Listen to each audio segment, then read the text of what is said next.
Hi, this is Lena Palushaj. Ordonez. Elise Stuetz, and we're buzzing to you live from the Music Hive.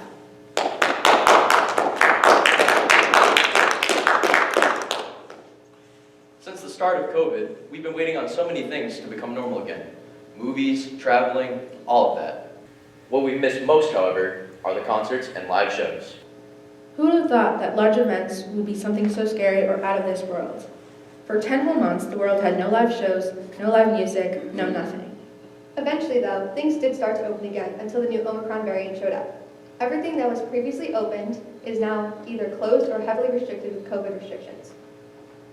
Here's an inside look into what's going on at concert venues and theaters all around the United States. Over the summer at venues like Red Rock Amphitheater in Colorado and Runoff Music Center in Indiana, found many crowds with masses of people. After more than a year without live music, promoters, bands, and fans are eager to keep the concerts going. But uncertainty remains over whether the vaccine or negative test requirements actually make large concerts safe, even if held indoors. Then later, during July, the Delta surge ended up starting a concern about concerts inside and outside. Dr. Tina Tan, a specialist in the pediatric infectious diseases at Northwest University, warned that Lollapalooza, with around 385,000 guests attending from July 29th to August 1st in 2021, will cause a spike in the COVID cases, even though the members of the audience were required a negative COVID test or proof of vaccination. Lollapalooza ended up not being a super spreader event. The event only reported to have at least 203 attendees diagnosed with COVID, but Tan was skeptical of those numbers. As COVID cases rise all around the United States, how are you prepared to take proper precautions to keep everybody safe against COVID? When purchasing tickets on certain websites, you'll notice that there are pop-ups to inform you of if you need a vaccine or if you just need a PCR test. Many concerts have gotten canceled due to the fact that they were having a surge of COVID cases. If your venue does happen to have a health check, make sure you have your vaccine card or negative COVID test ready to show at the opening. Coming up the next few months is going to be one of the United States' biggest music festivals. Coachella takes place at the Empire Polo Club in Indio, California, from April 15th to the 17th and April 22nd to the 24th. The major concern for this concert is the increase of COVID cases, and due to the fact that many are going to be unvaccinated because they only require a PCR test, and many are not told to bring masks, they are more concerned about the inhalation of dust and the spread of COVID.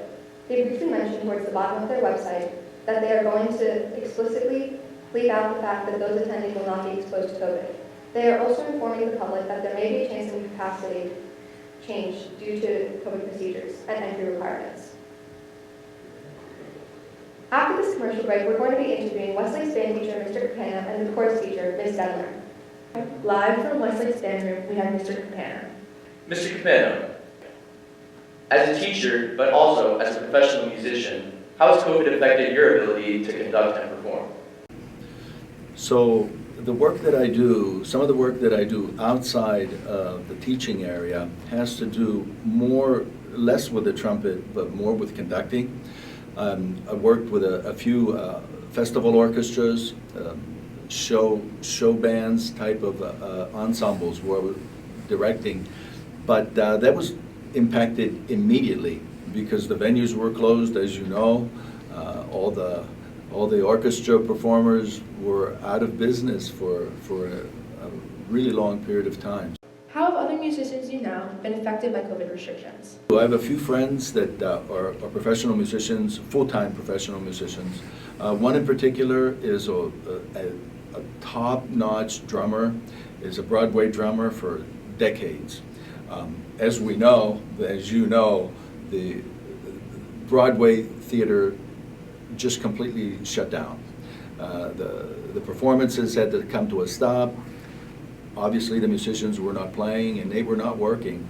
Other type of work that this particular friend of mine did as a drummer, played in a dance band, it played in a wedding band. So obviously those venues were closed, so there were no weddings, big weddings like that. So there was a great impact, a great financial impact. What's one thing you were looking forward to at the end of COVID? I love that question because I'm a very optimistic person. The last few years we've been limited in the number of performances that we were able to do with our students.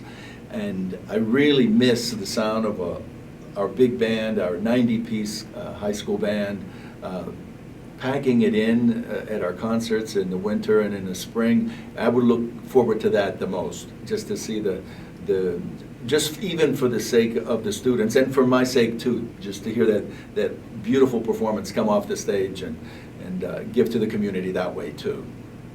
Coming live from Westlake's chorus room, we have Miss Delmer. Do you personally know any musicians in the professional world that were affected by COVID? So my brother actually is a professional choral singer, and right when he decided to become a professional choral singer, the pandemic happened. So instead, he started his own side business, mixing and putting together virtual choirs, because virtual choirs became very popular around the pandemic, and nobody knew how to do it. So my brother used his professional music skills and his knowledge of music and started his own business in music producing.